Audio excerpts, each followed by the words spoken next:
Smack a cold, sticky cake slams into my face, buttercream plugging my nose. Sugar scratching my eyelids raw. Vanilla and barbecue smoke drift under the yellow string lights. Snuffed candles smear a warm line of wax across my cheek. Phones strobe. The mic gives a quick squeal. A few woos pop, then laughter rolls. My son laughs high, cracking. Linda stands close, sharp perfume, holding up a sheet of paper like a trophy. The string lights shimmer across the cloudy glaze of icing, turning the yard into a night stage. My heart jumps once, then settles. Not angry, just cold and clear. I breathe through my mouth, butterfat mixed with the salt of sweat.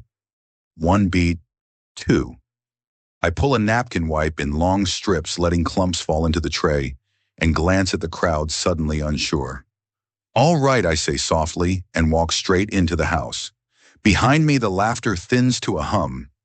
I move through the kitchen, past the island stacked with foil pans of barbecue and a drift of red Solo cups, and pull the garage door shut. The yard's yellow string lights fall away. In here, a single bare bulb buzzes. It smells like hot dust and motor oil. A box fan ticks in the corner. Over my old workbench, the husk of a 1969 Mustang I've been nursing back to life waits. I lean on the bench. The wood is worn smooth under my palms. The back door opens, footsteps. My neighbor Ron pokes his head in. "Frank." "You good man?" "I'm fine," I said. My voice surprised me. It sounded even. "You can take a plate home if you want." He waited like he might say more, then just nodded and left. The door closed. I took a breath, picked a crumb of cake out of my eyebrow, and turned on the radio low. A steel guitar slid across the air. I looked at the car primer gray hood, off hoses labeled with blue painter's tape, and smiled without much humor. Linda had wanted a show. She got one. But I'd been planning mine for months. People want stories to start with the explosion. In my life, it started in quiet places, waiting rooms, bank counters, the lunch table at Ford's Clay Como plant, where I worked 25 years until the line got faster and the younger men got cheaper. I took the package when they offered it because I could read the math. I was 52 then. The men shook my hand. We had sheet cake in the break room. When I left, I kept waking up at 4 a.m., like the bell would still ring. Linda kept her nail salon on Truman Road. We'd been married 30 years. She liked the salon's hum, bright bottles lined up like candy. Women told stories there. I used to pick her up on Saturdays, and we'd get chili dogs at LC's and drive home with the windows down. Somewhere along the way, the tone of our stories changed. She started calling me in the afternoons to ask what I was doing, and when I said fixing the gutter or working on the car, she'd go quiet like I'd said nothing. She began to use words like drive and fire, and man with an edge that said I didn't have them. The first time I knew for sure something shifted, she came home late with a new handbag I couldn't pronounce. It cost more than the mower. She set it on the counter like a trophy. It was on sale, she said. Then she reached past me for a glass of water and smelled like a man's cologne I didn't wear. I didn't ask. I watched. That's what a good mechanic does. You listen for the knock. You wait for the heat to rise. I met with Tom Rodriguez for coffee at a Liberty diner that serves eggs in iron pans and calls you Han, no matter your age. Tom and I had grown up 2 streets apart in North Kansas City. He'd gone to law school late after the Army. I'd gone to the plant. He owed me a favor from 1992 when his Chevy died, and I rebuilt his alternator on my back in a gravel driveway. He never forgot. "What are we talking about, Frank?" he asked, stirring his coffee like it had crimes. "I think Linda's moving money," I said. "Small pulls, regular. And I think there's a man. But I'm not setting fire to my life. I just want to do this right." "What does right mean to you?" "It means I don't yell. I don't throw a single thing. It means when the time comes, I'm steady. Like torque, not horsepower." He grinned into his cup. "All right, we'll be steady." We opened an LLC 2 weeks later, Miller Restoration's domestic entity, registered to my garage separate bank account. Tom walked me through the operating agreement like I was learning a new wrench. He sat with me at the bank, a little place over by Independence Avenue, where the floors still squeak, and we deposited a check I wrote to myself from the severance I hadn't touched. "Keep the paper clean," Tom said. "Your wife can say what she wants, but paper is what the judge reads. I bought parts in cash from salvage yards and receipts from reputable shops. I started putting up listings for rare trim pieces online at night under a username that sounded like no one. In the mornings, I showed up at an old buddy's shop in Liberty Jim Novak's Classic Motor Works, 2 days a week, 3 hours a day, sweeping handing wrenches, learning my way around fuel injection kits for men who wanted old cars to act new. Jim told me, "You got the hands. You always had the hands." When I went home, I kept my mouth shut and made dinner. Linda mostly ate standing scrolling her phone. We talked less. Our son Jake called me Frank now, like he was practicing distance. He was 26 and sold mortgages at a place in the plaza that gave him a vest and a smile. I watched the bank statements. I saw transfers from our joint account to a savings account I hadn't known about. 200 here, 500 there, always just under the amount that triggers certain flags. Once she wrote salon supplies and spent 700 at a jewelry place that doesn't sell acetone. I printed the statements and didn't say a word. Tom put them in a folder with a red tab. "Keep breathing," he told me. "You're doing fine." The week before my birthday, Linda was in a good mood. She told me to clear Saturday night. "You only turned 54 when she said." She texted a lot fast. We strung Edison bulbs across the yard. I scrubbed the deck. She reserved pans of pulled pork from a barbecue joint off Blue Parkway that does it right. She ordered a cake with buttercream roses and my name in blue like I was graduating. I knew then how it would go. I could feel it in my bones like weather. Back in the garage that night with frosting drying on my cheeks, I washed my face in the utility sink and watched the pink water swirl. I breathed through my nose and out my mouth until my chest stopped feeling tight. I thought of the way Linda looked at me on the deck, chin-up eyes bright like a winner. I tried to be mad and found only space. Sometimes when you strip apart and soak it in solvent, the metal comes out clean. That's how I felt solvented. I slept on the couch by choice. In the morning, the kitchen smelled like stale beer and sugar. Linda stood barefoot in a t-shirt and told me she'd drop papers at the house on Monday. "I'll keep the salon," she said. "We'll divide the home. You can have that car skeleton of yours and whatever tools, and we'll be adults about it. There's no need to make this ugly." I poured coffee and looked at the black tide in my mug. "No need at all," I said. "You sure you don't want the socket set? It's USA made." She rolled her eyes. "You can keep your toys." Frank. Tom filed our response Monday afternoon with exhibits attached, the statements, the transfers, the receipts. He did it quietly electronically. He called and said, "You need anything, I need to keep my mouth shut." That's my favorite kind of client. Life moved. People still needed brakes and belts. Summer slid into hot September. I tightened bolts and rebuilt a carburetor like a man saying grace. My hands remembered the old strength. I got calluses back in the places they belonged.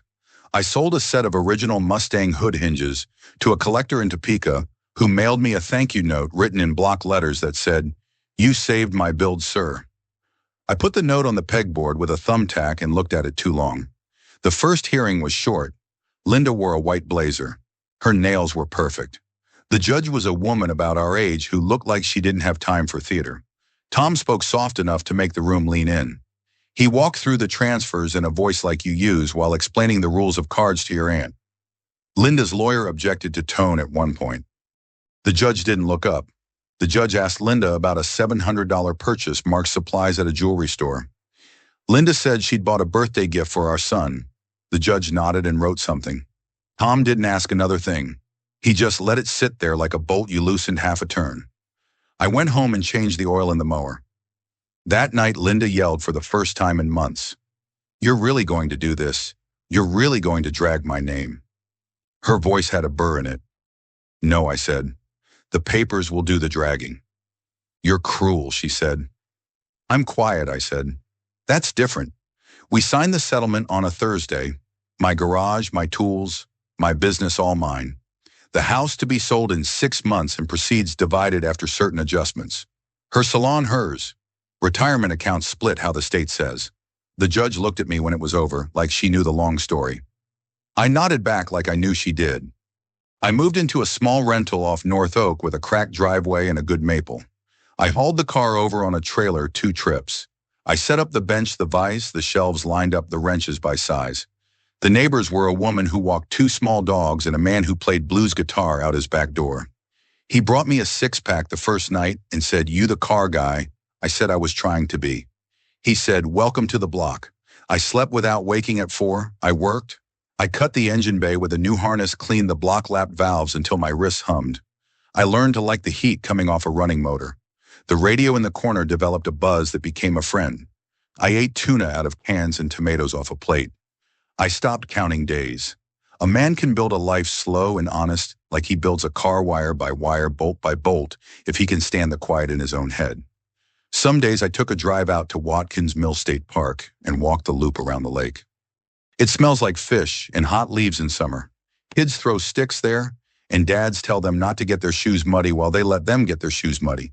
Kansas City feels like a place with patience to it. It's not New York. It's not shiny. It's a man's hands walking back into the kitchen and washing up. My son stopped by once, stood in the open garage door, hands in his pockets. "This what you do now?" he asked. "I like it," I said. He looked at the car the way you look at a dog you don't trust yet. "Mom says you're being spiteful." "I'm being specific," I said. "There's a difference." He kicked a pebble and looked like a boy for a second. "I don't know who to believe." "You don't have to pick," I said. "Believe what you see." "What am I supposed to see?" he asked. I wiped my hands and pointed at the motor. "You're supposed to see a man finishing what he started." Jake didn't say anything, but he nodded once small. He came back 2 more times that fall with questions about oil weights and tire sizes, and for the first time in years, we talked about a thing we could touch. Winter settled in and froze our shoulders. I pulled the car into a new kind of light, white and clean from the snow outside, then shut the door and listened to my heater thrum. I started the engine for the first time the 3rd week of January. The starter clicked. I swore gentle. I checked the ground, the coil, the ignition, and then the engine came to life like a man clearing his throat. The garage filled with a smell I wished I could bottle new heat on metal carbon, waking up after a long sleep. I laughed alone in that room. I revved it and said, "Hush now, easy." I put the hood on with a friend. We closed it so slow we might have been laying down a newborn. I ran my hand along the line where the paint met the chrome and felt a kind of forgiveness I hadn't expected. I called Tom and said I want to open a shop, a real one. He said I wondered when you'd say it. We found a square cinder block building with 2 bays and a bathroom off Burlington in North KC, close enough to the highway that the trucks sing all day. The sign had been a motorcycle place. You could still see the ghost letters when the sun hit right. The landlord was an old man who said he liked my handshake. Tom drew up a lease I could live with. We painted the block walls the color of clean. I bought a lift secondhand, and when I bolted it to the floor, I felt the bolt pull the whole history of that building into place. On opening day, I wore a clean shirt and a nervous grin. We put flyers in mailboxes and posts online. A reporter from a local paper showed because her dad loved Mustangs. She asked me the question reporters ask. "Why'd you start this now?" I said. "Because a man needs something to push against," and she wrote it down like it meant something. Maybe it did. I cut a ribbon I couldn't afford with a pair of scissors we had in the office. My blues guitar neighbor played because it felt right. People came. A kid brought his dad to show him the carburetor display I'd set up under glass, like jewelry. My ex-wife showed up late, of course. She stood near the back in sunglasses even though we were inside. She wore a coat that said she was doing fine and shoes that said she wasn't. Behind her, the man from the bank lingered in the doorway, like a shadow that might leave at any second. Linda's chin was up. She scanned the room for someone to be on her side and found no one needed to choose. Tom leaned toward me. "You all right with this?" "She earned a front row seat," I said. I cleared my throat. The room quieted easier than I'd expected. "Thanks for being here," I started. "I'm Frank Miller. If we haven't met, that's my fault. I worked behind walls for a long time. This is me stepping out. I want to fix your cars. I want to do what honest hands do in this city every day, make something run better than it did when it came in." Light fell through the high windows in stripes and carried dust like snow. I saw men in ball caps, women in denim jackets, a kid on his dad's shoulders. I saw my son near the front, arms crossed, trying not to smile. Last year, I said on my birthday, I got a cake in the face. Best thing that's happened to me in a while. Because it shut me up long enough to hear myself say, "So what?" I could either be offended or I could be useful. And it turns out usefulness feels better than offense. People laugh the nice kind. I wasn't funny, I was just clean. I don't have a lot of speeches, I said.